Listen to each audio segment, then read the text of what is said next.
Praise the lord. దావీదు మహారాజు దేవుడు తనను గర్భమున రూపొందించిన విధానమును బట్టి ఎంతో ఆశ్చర్యమును, ఎంతో భయమును వ్యక్తం చేసినటువంటి ఆ మహారాజు అతడు దేవుని సన్నుతిస్తూ ఉన్నాడు. నా ప్రాణమా యెహోవాను సన్నుతించుము, నా అంతరంగముననున్న సమస్తమా, అంటే అంతరంగంలో శరీరం అంతర్భాగంలో ఉన్న ప్రతి అవయవం కూడా దేవుని స్తుతించాలి. ప్రాణము, శరీరము, ఆత్మ సమస్తము కలిసి దేవుని స్తుతించాలి.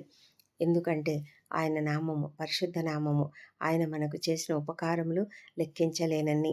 ఏ ఒక్కటి కూడా మనము మరవకుండా ప్రతి ఉపకారమును బట్టి ఆయనకు స్తుతులు చెల్లించాలి.